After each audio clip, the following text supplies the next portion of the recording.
eu quero que vocês escutem Barroso do alto do seu coração e da sua pureza e da sua sinceridade. Eu me lembro sempre de um episódio ocorrido com o saudoso professor Geraldo Ataliba, em que ele fazia uma palestra fumando um cigarro, numa época que se fumava diferentemente do que se fuma hoje. E a palestra era sobre a efetividade das normas jurídicas.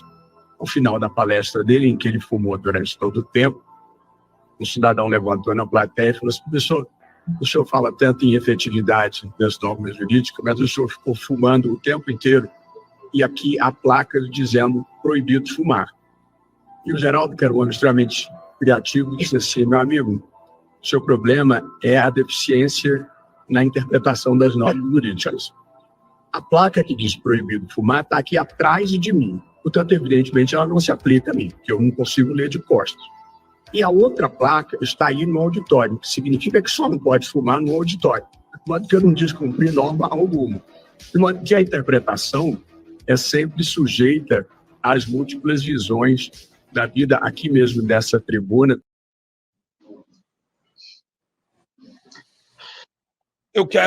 Acho que, Gustavo, podemos começar com você. E aí? Eu gostei.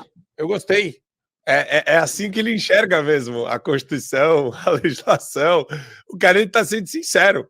Ele está abrindo para todo mundo que é isso, né? Proibido fumar. Proibido para quem? Proibido para você, proibido para ele. Para mim, não. Eu interpreto como eu quiser. Lembra daquela historinha do Ataliba? Ha, ha, ha, ha, ha. É isso, Gustavo? É isso, né? Assim como o cara estava de costas, né, para a placa de proibido fumar, eles estão de costas para a Constituição. Na verdade, eles não estão de costas, né? Eles estão sentados em cima, né? Não vou nem dizer onde é que eles socaram, a gente pode imaginar. Isso é o sistema jurídico, a mais alta corte da justiça brasileira.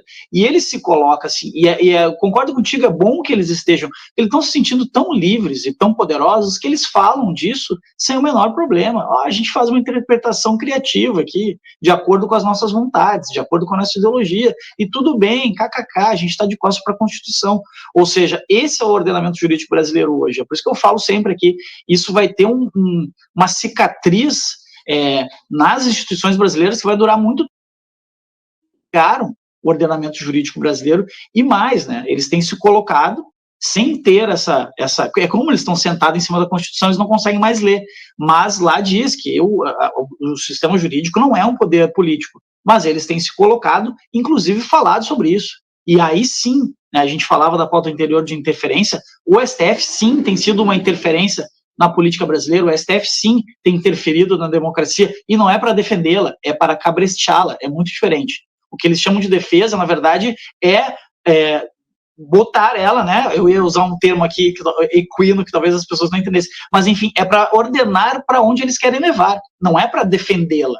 Então, quando eles falam, nós estamos aqui para defender o Estado Democrático de Direito, mentira, isso é uma abstração no Brasil, isso não existe mais. Existe a vontade deles e a interpretação criativa que eles fazem da Constituição, que obviamente, como eles estão sentados em cima delas, eles não conseguem mais lê-la. E, Paulo, isso acontece no meio de tudo isso que a gente tem visto, e ao mesmo tempo a gente vê o Barroso falando isso, é poder ilimitado, né? Eu vou continuar repetindo isso, porque a gente precisa mostrar para as pessoas que hoje o Supremo goza de um poder que é capaz de transformar tudo que está escrito. A placa de proibido fumar vira permitido para mim. Por quê? Porque eu estou de costas para ela e eu não enxergo. Mas a partir do momento que o cara fala para o professor que existe uma placa atrás dele, ele tem ciência da regra imposta ao local. Então, quer dizer, é tão canalha tudo isso, porque no fundo, eu estou falando disso do Barroso, mas o Barroso tem um livro sobre isso, né? O constitucionalismo. Ele defende o ativismo judicial. E ativismo judicial nada mais é do que exatamente isso que ele fez agora, de maneira cínica, ardilosa, irônica, sarcástica, que é: existe a regra e existe a minha interpretação da regra. Paulo. Olha, meu caro, o que o Barroso descreveu foi simplesmente a normatização do que transformou o inquérito 4781, no famoso inquérito do fim do mundo, né? Por quê? Para você poder despachar de ofício, como o senhor Alexandre de Moraes faz, sempre na esteira desse inquérito que já possui 5 anos e foi transmutando através de executivos federais, legislaturas, CPIs e tudo mais, esse inquérito, ele simplesmente funciona com que base?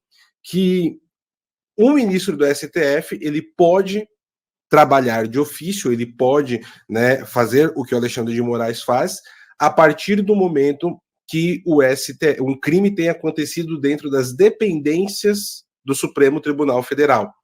Como isso aconteceu na internet, você não consegue estabelecer a jurisdição física, podemos colocar dessa forma. Então, o STF, ele é onipresente, ele está em todo lugar. E aí a gente vê coisas assim absurdas, como o caso da família lá do aeroporto de Roma, por exemplo, né? Tudo é solapado dentro do inquérito 4781, que já foi para a PGR. A PGR, né, tinha o poder de falar, não, isso daqui não pode existir, isso daqui está errado. Não, olha, a gente precisa fechar esse, mas abrir um outro inquérito que você pode pegar e seguir essa linha. No final, 4781 volta, e a gente está assistindo isso, né? O inquérito 4781, e aí, Gustavo, eu vou aqui dar uma outra visão do que você falou. O inquérito do fim do mundo é a nova Constituição do Brasil, né? Se você quer conhecer a Constituição do Brasil, é só acessar aí o inquérito 4781. É ele que dá as bases e pauta qual vai ser o futuro do Brasil e quem deve falar, não quem deve ser investigado ou não, né? Espero que por essa fala eu também não esteja na mira. E Adriles, enquanto isso, todas as farras continuam, né? A gente tem... E é importante eu colocar isso para a audiência, Adriles, porque, por exemplo, tem aqui um projeto da deputada Adriana Ventura em coautoria com o Ricardo Salles.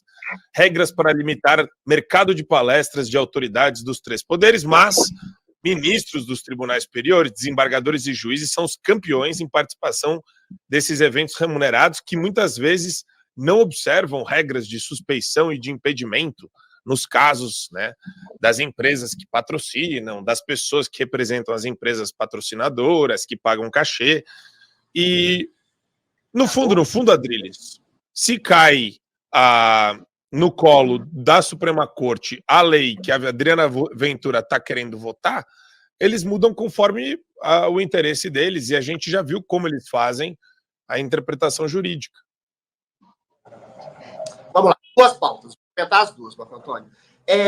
Você, quando o Barroso diz que, eventualmente, as regras elas podem mudar de acordo com as percepções e visões de vida, ele está dizendo que não existe Constituição brasileira, tá? Não existe Constituição, existe a interpretação subjetiva de uma norma. Alguém até pode dizer, algum juiz pode dizer, realmente, de alguma forma, você pode ter algum tipo de visão peculiar sobre uma lei. Mas se você começa a relativizar a ponto de criar crimes que não existem no Brasil, tipo fake news, tipo discurso de ódio, existe uma regra precípua na Constituição brasileira. É vedada qualquer tipo de censura prévia. Qualquer tipo de censura, a não ser que você esteja fazendo apologia a um crime. Qual é o crime que essas pessoas que foram censuradas estavam praticando? Eu falei que tinha censura no Brasil. E fui censurado no dia seguinte. Entendeu? Qual é o crime em você contestar a lisura do processo eleitoral? Não pode? Existe uma regra taxativa? Não contestarás o processo eleitoral? Qual é o crime que há em criticar acerbamente o ministro do Supremo Tribunal Federal, ainda de forma leviana ou vulgar? Não é crime. É da ordem da democracia que a liberdade de expressão possa sobrar. Então, não há Constituição no Brasil. Há, segundo o Barroso, a norma da lei da sua percepção crítica subjetiva em que ele pode, e ele tem feito isso, prender, censurar, massacrar, arruinar vidas. Quando eu digo que o Barroso é mais perigoso que o Alexandre de Moraes, é nesse sentido. Porque o Alexandre de Moraes é um pitbull, ele faz tudo que o Barroso quer que seja feito. E o Barroso acredita nesse tipo de coisa. Ele acredita que a Constituição não vale nada. Ele acredita que o que vale é a interpretação dele, Barroso, do que vem a ser a Constituição. Ele acredita no ativismo judicial, que ele vai ungir as pessoas, que ele vai estabelecer o Brasil para um rumo que ele acha o certo. Ele é a caricatura de um iluminista. Ele quer mudar o mundo segundo a sua ótica. E ele tem mudado a Constituição pela sua ótica. É isso. Agora, a segunda pauta, a questão toda das palestras, né? O que tem acontecido? Por que eu acho que o Salles tem esse projeto de lei? É pelo seguinte, é porque os ministros, por exemplo, do STF, e eventualmente deputados, vereadores, qualquer pessoa que eventualmente tem um poder, tem utilizado, sobretudo os ministros do STF, o seu poder para, eventualmente, não só angariar fundos, mas isso não teria nenhum problema, a meu ver, mas para estabelecer um princípio de uma versão da realidade que não corresponde à realidade. A gente está vendo o que está acontecendo. Os ministros vão para a Europa, todo mundo está sabendo que existe uma ditadura do judiciário, eles vão lá e dizem que eles são os construtores e defensores da democracia. E essas pessoas que eles têm sistematicamente censurado, prendido, arrastado, são criminosos. Ou seja, é uma inversão da realidade. Então, você tem que fazer um organograma do que esses caras estão fazendo, que tipo de coisa eles estão falando e para quem estão falando. Entendeu? Porque agora o ministro do Supremo Tribunal Federal virou articulador político no exterior. É a ditadura perfeita. Você arrebenta, destrói a cabeça das pessoas, censura, prende e vai lá e diz: nós estamos prendendo criminosos. Quem é criminoso? É o Clériston, que morreu na cadeia? Quem é criminoso? Eu, que falei que tinha censura no Brasil. É o Constantino e o Paulo Figueiredo, que eram jornalistas tomados aqui, não podem nem pisar no Brasil e têm contas bancárias bloqueadas. Então é isso, você tem que fazer uma transparência. Entendeu? O juiz tem que julgar. Não é ficar dando pitaco na política internacional dentro e fora do país. Eu acho que é nesse sentido que esse projeto é bem-vindo, mas, como você bem disse, caiu no colo do Supremo, deixa de vigorar, porque eles mandam e desmandam no país. Exatamente. A gente tem essa situação, e ela é tão recorrente, né? Eu fico escandalizado de ver como isso tem acontecido. O Supremo se tornou um ator político, né? E mais do que isso, e eu não tenho problema de falar isso, se tornou um ator político criminoso. Criminoso por quê? Se político e não deveria ser, já é crime de responsabilidade em série. E também com abusos adicionais, tais quais perseguição, tais quais censura, né, todos os ataques à liberdade de expressão e de imprensa no Brasil contra cidadãos, sem devido processo legal, sem contraditório, sem ampla defesa, com também problemas litúrgicos, né? É churrascada na casa do Cacai, é evento do Lide, do Dória, é evento do Gilmar Palusa, que vão 160 autoridades do Brasil inteiro, vários governadores. Só, cara, os caras, só falta o cara tirar a toga no meio do plenário e fazer xixi no plenário do Supremo ali, pegar, jogar a Constituição no meio e fazer xixi. Fazer que nem aquela professora lá, fazer cocô no meio da Constituição. O cara fala: eu posso tudo, irmão. Aqui, ó, tô essa TV Justiça aqui, ó, você que tá assistindo TV Justiça, olha aqui, ó, eu no plenário, cagando em cima da Constituição. Porque, pô, chegou num nível que, eu não sei mais o que falar. Não sei mais para quem falar também. Pô, você chega pro empresário, para essa tucanada toda, para essa Faria Lima toda, e fala: os caras estão mijando na tua cara.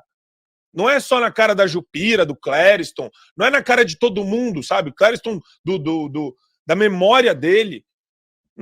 Não é só na cara dessas pessoas que estão sofrendo diretamente na mão do sistema. É na cara de todo mundo que eles estão mijando.